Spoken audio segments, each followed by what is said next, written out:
for being here. We've been starting to roll out some of the budget priorities that we're going to have. I'm going to release the full budget probably the beginning of December, but in the meantime, we're highlighting some of the key components as those components are completed. And so the entire budget's not fully complete, it's almost complete, but we were able to roll out earlier last week the education budget. See strong support for boosting teacher pay. We're going to do another round of bonuses for principals and teachers. We have money in there to end the FSA and do progress monitoring, and also have a lot of other great stuff for a lot of the progress that's been made. So we were excited to make those announcements. And then today here, we're excited to be able to make announcements for, what really is, I would say, historic support for Florida's environment, our Everglades restoration, support of our water resources. And part of this would not be possible if the state had not been open this whole time. We've been able to do very well economically. We have folks, obviously a lot of people want to move here. We have people visiting here. We actually did better in August of 2021 than August of 2019 for hotel revenue. You have a lot of great stuff going on. So that has put us in a really strong budget position. We have very healthy budget reserves, and a lot of people were predicting doom and gloom a year and a half ago, and in reality, we've been able to defy expectations. We haven't received the report state by state for the October job numbers yet, but for September, you had 194,000 jobs nationwide created. Florida was 84,500 of those jobs. And so we had more jobs created nationwide. We obviously expect Florida to have been able to add more jobs going forward. So we've been able to keep the budget in great shape and actually even improve it.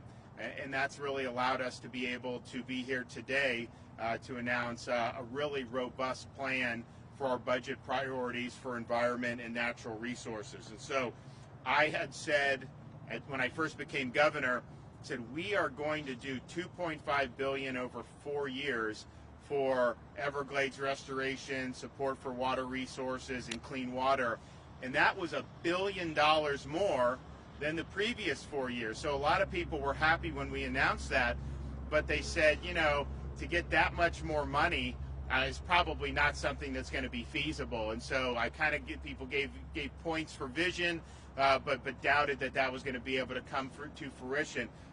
Well, I'm proud to be able to report not only are we on target to meet that, we're on target to far surpass that. Not only are we going to have $2.5 billion have been done over these 4 years once the next budget goes in, we may even hit $3 billion for that. And so that will be double what had been done the previous 4 years before I took office. And so that shows the extent of the commitment, shows the extent of what we're doing. So our budget priorities this year, we will have more than $660 million for Everglades restoration projects. We'll have $300 million for the protection of water resources. And again, that will far surpass our goal of $2.5 billion over 4 years. We're also going to continue to support money for targeted water quality improvements, alternative water supply, $40 million for that grant program. We're going to have $50 million for projects to restore Florida's springs. We've made a lot of great progress on that. We're going to continue to do it. We're going to up the amount of money that goes in for python removal in the Everglades. We have people that come, they want to hunt these things. We've made a lot of progress, but there's a lot of these pythons there. They're not easy to find. We'll also put some of this money, if there's new gizmos that come out that can identify these pythons easier. I know they've used drones or whatever. If there's anything else, we want to do that. We want to make sure that we're getting these pythons out of there. And then we're going to have $35 million to combat harmful algal blooms, including blue-green algae as well as red tide. So we're going to have $15 million set aside for innovative technologies. And so you see, like Lake Okeechobee, 5 years ago, there would have been nothing that they would have done. Now we actually have people in there treating the algae. When some of the algae, when they had releases into the Caloosahatchee, and you'd see some of this in different parts, you'd have people go in there and treat it, and they'd actually be able to make really good progress. I think we could even do more as the technology develops. Same with the red tide. We have money going for the Moat Marine. They're doing all kinds of research into ways to mitigate red tide. That's obviously naturally occurring, but if we can mitigate the effects, that's going to be huge. Same thing with our Center for Red Tide Research with Florida Fish and Wildlife. So we're continuing to do that, and the $35 million is more money that's ever been dedicated to combating harmful algal blooms in the state of Florida. So we're really, really excited about that. And if you think about all the Everglades that we've done, since I took office, 37 Everglades restoration projects have either broken ground, hit a major milestone, or have been completed. And that's starting the EAA Reservoir Project stormwater treatment area ahead of schedule, which we were happy to do. Obviously we need the federal government to pick up and be there for us, but we're going full speed ahead on that. Starting the final phase of construction of the C-43 reservoir, which is very important, completing the C-44 reservoir and stormwater treatment area, and removing the old Tamiami Trail roadbed 6 months ahead of schedule. So moving these projects forward is essential. What we want is we want to reduce harmful discharges to the St. Lucie and Caloosahatchee estuaries. We want the water to flow south to the Everglades and Florida Bay. And on top of those investments, we've also dedicated record funding for water quality improvements across the state, as I mentioned. So this is something that's really, really significant. It's making a difference. Some of the water quality things that we're doing, we have $125 million for wastewater grant program, which provides grants to improve infrastructure in the BMAP areas. We were able to announce a lot of that very, very recently. And then we're continuing to do things, as I mentioned, on springs restoration and some of the other key things that we're looking to do. We're also, last year, we established for the first time a program called Resilient Florida, which was really looking to invest in infrastructure projects that would help make Florida more resilient against storms, against flooding, against some of the problems that we have as a storm-prone and disaster-prone state. So we did last year about $630 million into Resilient Florida. We haven't given those grants because we just got all the applications. I think, when was that deadline? Was that a couple months ago? Yeah, September.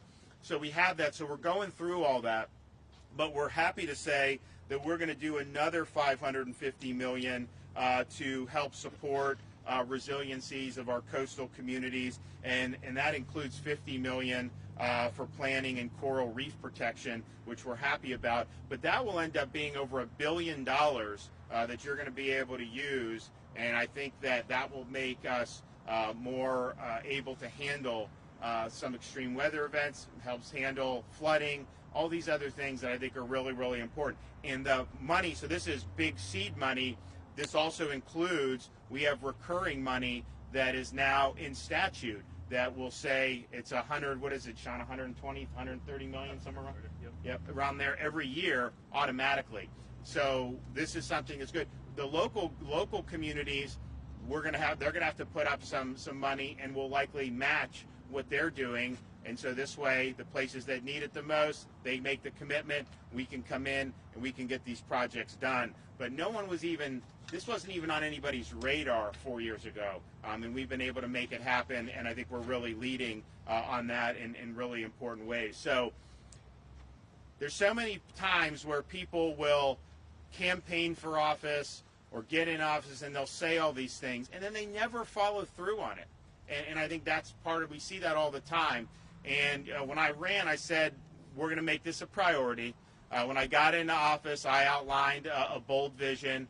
We set the targets very, very high. And I'm pleased to say, with our recommendations, and as we work with the legislature in next year's legislative session, we will not only have kept the promises and met the standards that we set, we will have exceeded what we promised to do. And so that's something that we're really proud of.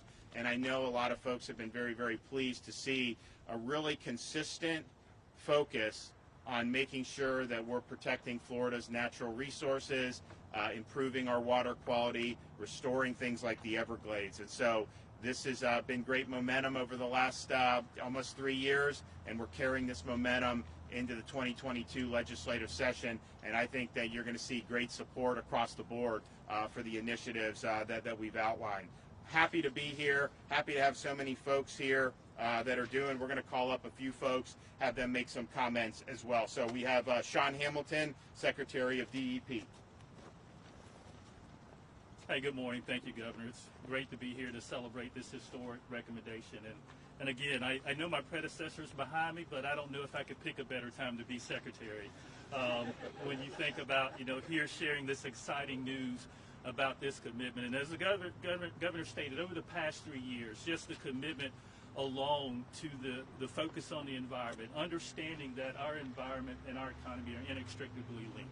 There is no degree of separation there. And just so having that commitment, that year in and year out, that predictable funding, that dedication to science and focus, again, I can't think of a better time, like I said, to be a part of this agency.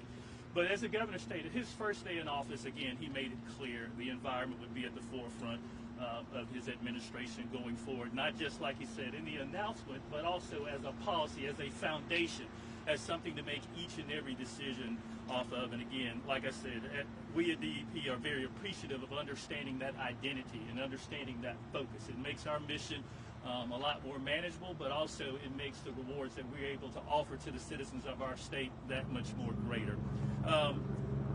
This is an amazing location. Just to kind of a little bit of history here, this site sits in Collier County, of course, but a little known fact, Collier County is larger than the state of Delaware. And again, no offense to anybody from Delaware, but if you think about this particular reserve, it manages over 40% of that coastline. And the reason I bring that up, that is an amazing endeavor as you think about everything that goes there. But it's also a testament to the partnerships that have established down here. If you think about the science foundations, our local government entities, academia, all of those partners come together to make for an amazing facility. But it's those type partnerships will be necessary to carry us into the future. We're going to couple that, of course, with this great funding. But again, I just like to thank our host here and just acknowledge the great job you do here. I just want to hit on something the governor mentioned about the application portal for Resilient Florida. We received over 581 applications for $2.3 billion in projects. Again, as you can see, the task is large, but it's this type of funding and prioritization that makes that manageable and something within vision and within reach. And so this historic funding of $550 million will help us work with local communities to ensure they are prepared for the impacts of climate change, including sea level rise, intensified storms, inland flooding, but also help those communities prepare and make sure they've got good plans to identify key assets and critical infrastructure as they plan for sea level rise and climate impacts. So, Governor, again, thank you for your commitment to the environment. We look forward to working with the governor and the legislature in this upcoming session as we work to do more to protect Florida's environment. Thank you. Thank you. Okay, we have Dr. Mark Rains, Chief Science Officer. Well, good morning. So when Governor DeSantis took office back in January of 2019, he signed very quickly Executive Order 1912, Achieving More Now for Florida's Environment. For those of us that have been involved in it, the now, I think, was what we'd emphasize. It made clear that the environment is a foundation of so much in Florida, from the economy all the way down to our very way of life. Under his leadership, we've seen, as he pointed out, that these were not just words or empty promises. They're actually a commitment to a course of action. We face a lot of environmental challenges here in Florida, but we are a low-lying state. We're surrounded on three sides by oceans, and so perhaps none are more pressing than sea level rise and recurrent coastal flooding and building more resilient communities for our future. These challenges are complicated, and the solutions are both complicated and difficult to implement. But under his continued leadership, we're taking these things head on. I think Senate Bill 1954 laid out a pretty clear pathway for us. We're now working closely with our many partners, including the newly established Flood Hub at the University of South Florida. We're working on a science-based statewide data set, vulnerability data set, that will underlie a statewide vulnerability assessment, including assessment of crucial and vulnerable coastal infrastructure. And all of that will then underlie a vulnerability plan, which will be updated annually to deliver to the governor's desk for action. None of that happens, though, without continued leadership and secure funding. And so now with secure long-term funding, Governor continuing to advocate for additional funding as necessary and appropriate and available, I think we're in a great position now to fully realize that resiliency plan. And so I want to close by thanking the governor for his continued leadership on this crucial matter and for the opportunity to work alongside him in the legislature and all of you as we build a more resilient future together. Okay, Daniel Andrews, Captains for Clean Water. Thank you, Governor. It's exciting to be here today on the announcement of this historic funding for Everglades restoration. It was less than 3 years ago that all this really kicked off, and we've seen this money that the governor is spending on Everglades restoration. It's not only is it record, but it's also directed exactly where it's needed. And I think that's something that we hadn't really seen in the past. Now we're going and putting this money towards projects that really give us the highest ROI, that are going to stop the discharges and get more water flowing south. And that's really incredible. This is, we often talk about this as a Florida issue, but this is a national issue. The Everglades is a national treasure, and you've got, every sportsman and woman across the country is looking at this, and it's on everybody's bucket list to come down to the Everglades, to enjoy this habitat, to fish, to hunt, to just get out there and experience it, whatever that is. So this is something that, the whole country's behind this movement, and we're seeing more and more people get involved every day because of Governor DeSantis' leadership on this. Now today is not a monumental day solely because of this, but we're also, I'd like to thank Governor DeSantis for his leadership with the Army Corps of Engineers on the new Lake Okeechobee System Operating Manual. If it wasn't for his leadership and coming in and making this a priority, we wouldn't be getting as good of a resolve as I believe we're going to get later on that today. So thank you very much for stepping in. I know the Corps can be kind of challenging at times, but when the state comes together and says, hey, we all want the same thing, we want balance, we want less discharges, we want more water flowing south, when we're together and the governor's leadership on that and having something to rally around is truly incredible. And I think, today is really one of the most exciting days that we've had. We're going to hit this number. You've got people all around the country that are rooting for you on this one. We're going to have better operations. You're proving that we can walk and chew gum at the same time. We can build these projects, we can build the infrastructure, but we can also operate what we have better to really squeeze more out of this and give us the result that we all deserve as Floridians and as Americans who want to enjoy this. So today's a great day, and we're looking forward to bringing this to the finish line. Yep. Thank you. Thank you. Yep. And I think he brings up a good point about the Army Corps. Of course, we don't control Lake Okeechobee. Those discharges are done federally, but we've worked very closely from the time I became governor, working with the Trump administration, to say, we can't just be spewing this into these coastal communities. It creates huge problems. And so let's have some balance. Let's try to keep that lake a little lower going into the rainy season. And I think the result was, over the last 3 summers, we have less discharges than we had 2016 and 18 especially. And so that was always part of this. These projects, we'll do them. They're ahead of schedule even, but it doesn't just happen overnight. And so if you can manage the lake differently and make adjustments so that we're minimizing that while we're bringing this stuff online, that's really the win-win. So I hopefully we get a good result on that is balanced and that takes into account all the different priorities that we have. But we'll keep pushing forward on what we're doing here. I think that the results have been good so far, but we got to keep going. We're not at the finish line yet, so we're going to do, but we've got great momentum, and it's really exciting to see so many people come together to support these great initiatives. So we'll be pushing hard for this when we get into January for the session, and I reckon that we're probably going to be met with a lot of folks that are happy to support this. Thank you. Happy to take a couple of questions. Governor, have you been in contact with the Army Corps? Any idea what they're going to say today about the LOSOM plan? So I don't know for sure. I mean, I have spoken with the Corps over the course of this, and basically just reiterating what Daniel Andrews said, and then what we've been always saying about the need to reduce harmful discharges into the Caloosahatchee and St. Lucie estuaries. That's been, and move more water south. We've also told the South Florida Water Management District, get as much south as you can. And I don't know, I mean, you guys do much more. You send much more water. They send much more water south. So I think if we can get something that's balanced, that folks, particularly on the coast, are happy with, I think that's going to be a really, really good thing. I don't want to prejudge it because I just don't know what's going to end up happening. But I think we have a pathway to where you manage the lake a little bit differently.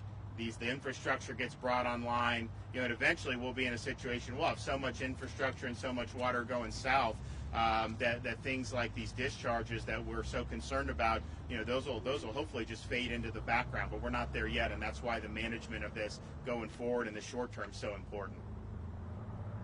Governor, the State House and Senate are close to sending you a bill to begin the process of replacing OSHA in Florida. How do you respond to critics that say that this is a political stunt and would not eliminate vaccine mandates at all? Well, first of all, I think there are two different issues. There's a lot of states that don't do OSHA that they've done. So it's not like, Florida, I think we may be a majority of the states, but there's a lot of states that are not in OSHA. And I think it's an appropriate response given how heavy-handed OSHA is being. These agencies, when they're doing things, you expect that this is being done in some factual basis. But if you read that OSHA rule, it's ignorance running amok. They don't recognize core scientific facts like immunity conferred through prior infection. They explicitly say that somebody that's recovered from COVID does not have protection, when we know that's not true. Israel did an exhaustive study. The Cleveland Clinic has done studies showing that those folks do indeed have protection. And so if you are concerned about workplace safety, you would acknowledge that and not try to have someone fired from their job, over the shots. But at the end of the day, when an agency comes in and is threatening to kick people out of work in the midst of an economy that needs more people in these key industries, mind you, because the fallout from COVID, even though Florida, we're back to pre-COVID unemployment policies. You got to search for work, your time, all that stuff. And there's hundreds of thousands of jobs available in Florida, even though we're there. And yes, we've done better than some other states who have different policies. But, you still don't have everyone back in like we would want. And so they're threatening to basically cause truckers to be fired, other key people in logistics and operations that are so key to the supply chain. Why you would do that, I don't know. But I think that rule, it's 500 pages of a bureaucracy run amok. And so if that's the case and the legislature wants us to go in a different direction, I think that that's appropriate response. The most important thing, though, in this special session is to make sure that no one is losing their jobs over these shots, okay? We have firefighters, cops, people that work in all kinds of industries for private businesses that have been working this entire time. Many of them, as I mentioned, already have immunity through prior infection. And so the bottom line is this is not something that should be coerced onto people, and that's been our position from day one, available for all, mandatory for none. But I never thought we'd get to the point in this country where people were going to be denied an ability to earn a living potentially based on a COVID shot. That's just not the way to do it. So we're going to have substantive protections. The legislature is going to provide substantive protections. Yes, it will push back on OSHA, but it will also say if a private corporation is trying to do this on their own, hold on a minute, we don't want people to be discriminated against on the basis of that. So if we're able to get that done, then that'll be a very good thing. There'll be some other good stuff, I think, that's in there, but that's the core issue right now. I don't want to see Floridians lose their jobs. I want Floridians to be able to earn a living, provide for their families. We need more of that, not less of that. Governor DeSantis, as we're waiting for the Corps to announce the final optimized model run for LOSUM later today, what has been your overall impression of this process? I know it's been a lengthy one. It's an interesting process. There's no doubt about it. There's a lot of different moving parts, and as Daniel Andrews mentioned, the Corps has a unique culture They have a unique way of doing things. They're great people, but it's a bureaucracy. And it's a more cumbersome bureaucracy than even other elements of the military and other elements of the federal government. And in fact, I remember the first time when I met with President Trump about this issue, and I said, look, we need some help on Lake Okeechobee, and I was explaining to him, very receptive, and I was like, but the problem is, the Army Corps is discharging it, and he's like, oh my gosh, the Corps, they're so heavy, because it's like it's difficult just because of their processes. So. With all that said, though, I think that I think the Corps was receptive to a lot of the concerns on the community. I think they've made a good faith effort to work through these issues. And so at the end of the day, if we can get a way forward that's going to respect, all the different stakeholders and try to strike an appropriate balance, then that'll be fine. I wish some of this stuff were a little bit easier, but at the end of the day, we just want a good path forward for everybody. We want our, obviously we don't want to see Lake Okeechobee flood those nearby communities, which is the reason they discharge water. I mean, we want to protect those folks, of course, but we also want to protect our estuaries and protect our coastal communities from having, you look, when you have these blooms, that hurts the fishermen, it hurts the hotels, the restaurants, it hurts everything, and it has a huge impact. And so when I became governor, it was on the heels of the 2018 summer, which was a really, really bad summer. I came in, we did this, the Corps did change. We had virtually no discharges in 2019 pretty much, and things are so much better. And I know there's other factors, it's not just the discharges, but I believe that the discharges cause problems, and then they can exacerbate other problems. So if we can get to a point where that is being minimized in the summer season, man, we're going to be in such good shape. But the last 3 years have been done so much better than had been done previously. I do want to acknowledge that, and hopefully we can keep that going forward. We are putting our money where our mouth is, though. Yes, we don't control the lake. It's the Corps. We're working with the Corps on all that, but we're also building the types of infrastructure where these discharges, hopefully will not even be necessary in the future, as we're basically re-engineering Florida's plumbing so that the water's flowing where it should flow. And that's going to be great, I think, for all involved. So thanks, everyone, for being here. We appreciate it. We're really excited about these announcements.